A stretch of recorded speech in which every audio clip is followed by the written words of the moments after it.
For this final section of the segment of the course on executive politics, we've talked about the presidency, we've talked about the federal bureaucracy. Now we'll talk about briefly Nevada's executive branch.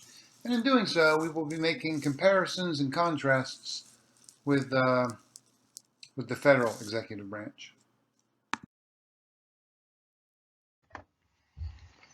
Okay, so maybe the most important thing to note here is that Nevada, like I believe all other states, has a plural executive branch, right? Remember, at the federal level, right, we only elect one person, the president. That president then names bureaucratic leadership and is the chief executive of that bureaucracy. Not the case at the state level. Here in Nevada, we have a plural executive. We do elect the governor, but we also elect the Attorney General, the Secretary of State, the Secretary of the Treasury, the Lieutenant Governor, and the Comptroller. Why we elect the Comptroller, I don't know, man. That's crazy. The Comptroller is basically the chief accountant for the state, right? They do accounting. You know, what do we, the people, know about who would be a good accountant? And does political party really matter to doing accounting? I have some questions about that, but that's what we do. Why do we do it that way? It's a great way, right, to fragment executive power and divide it up into six different offices. They fight amongst each other. Sometimes they cooperate, right? Mostly they cooperate. So that creates, right, checks and balances, internal checks and balances for the executive branch.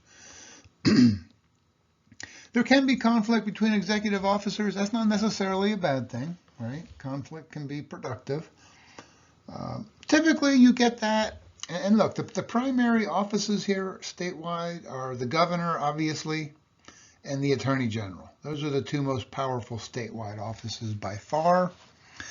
More powerful, right, is the governor. Somewhat less powerful is the attorney general. But those two sometimes go at it, right, because they're the two top dogs. And they especially go at it when they're of the opposite party. Now, I don't know too much about how Lombardo, a Republican, has gotten along with Aaron Ford, a Democrat. It's pretty early days yet. I haven't heard too much about, serious conflict. But if that were to happen in the next few years, right, it wouldn't be surprising. Pretty typical. Now, what was interesting was that when Brian Sandoval was our governor not so long ago, he was often at loggerheads with Attorney General Adam Laxalt. Right? Same party, right? Both Republican, but Sandoval, kind of a mainstream Republican, establishment Republican, moderate Republican, versus Adam Laxalt, hardcore MAGA warrior, culture war guy, right? Seriously hardcore conservative. Those two couldn't stand each other, and I'm sure they still can't stand each other. They had battles over a sage-grouse environmental protection agreement that Sandoval had reached with the federal government, along with the governors from a number of other southwestern states. And almost as soon as the ink was dry on that deal, Laxalt was litigating against it as Attorney General on behalf of the state of Nevada, right? So the state of Nevada going in two directions at once on this issue. Could Laxalt legitimately do that and defy the governor? Sure, right?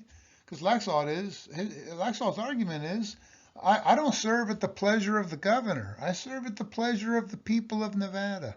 And in my view, this is not good for the people of Nevada. It restricts business development. It restricts the ability to develop Nevada land, although it's often federal land, of course, almost always. And then therefore it's problematic. And then they also had a battle over online gaming. So you do occasionally get it between a governor and attorney general of the same party, but not typically. It's also notable, right, that if you're the attorney general, some say that AG, attorney general, it stands for almost governor, that you probably have aspirations to be top dog in the near future. You probably want to shoot for the governor's mansion next. Definitely the case with Adam Laxalt, right? Definitely, that's exactly what Laxalt was doing, right? He was trying to pose himself as a viable candidate for governor in 2018 as a MAGA warrior. He did run that race against Steve Sisolak in 2018, and he lost. Almost governor. Then he ran for the Senate in 2022 against Cortez Masto, the incumbent, and he lost that as well narrowly. So I don't know. I think his political career here in Nevada is over. He's a bit of a carpetbagger anyway. So I think he's donezo here, near as I can tell. But we'll see. You never know.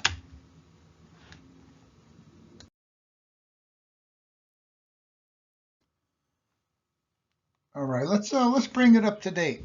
Let's bring it up to date. Because not so long ago, I believe Democrats controlled all six statewide offices in the executive branch.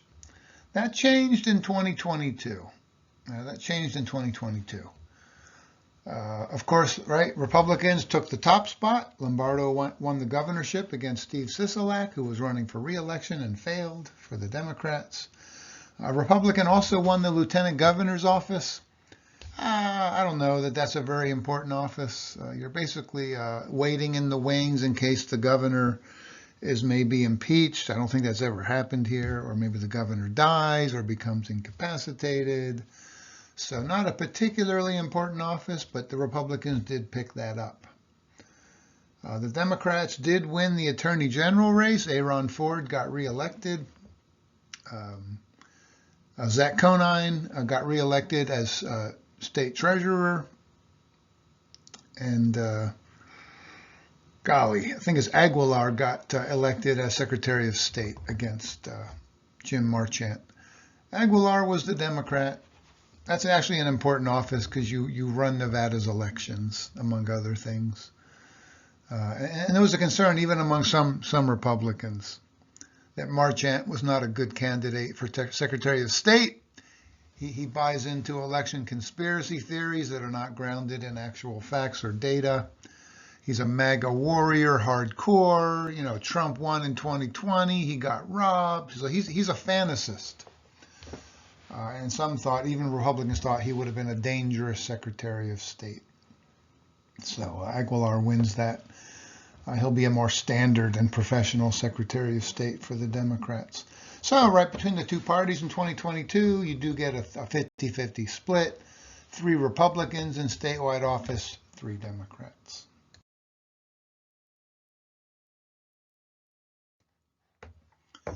Other issues we should note before we move on and finish this up.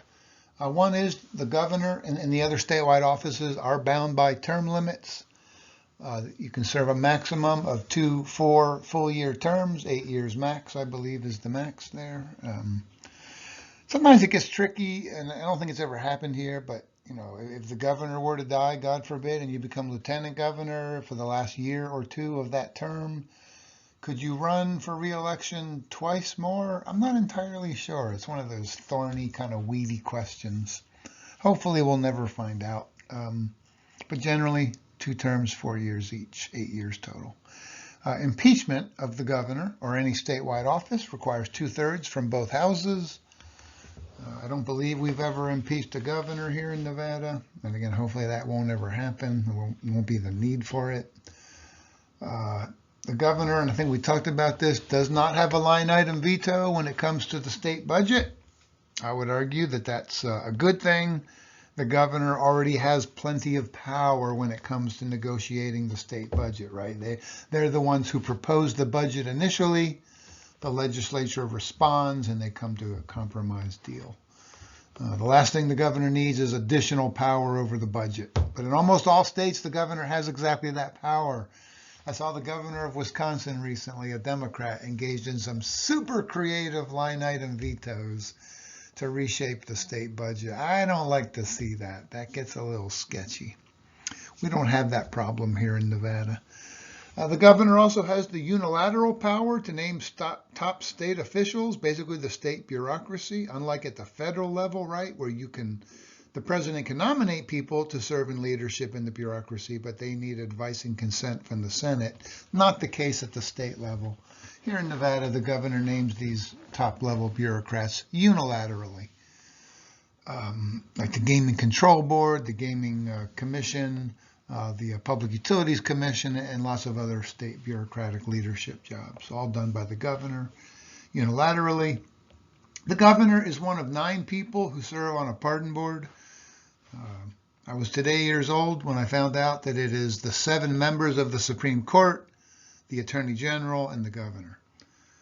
Majority wins, right? So the governor only gets 1 vote out of 9. Used to be the case until quite recently that if the governor opposed a pardon but was in the minority, that pardon would not happen, effectively giving the governor a veto power over pardons. But because of a ballot measure that was passed in 2020, the governor no longer has that veto power. So it's just straight up majority vote. The governor gets 1 vote. I think in a lot of states, the governor can do that pardon unilaterally, just like the president can at the federal level, right? But not here in Nevada. And I kind of like that. And the governor already has plenty of power. Historically, some Nevada governors have been quite powerful and effective, like the legendary Brian Sandoval.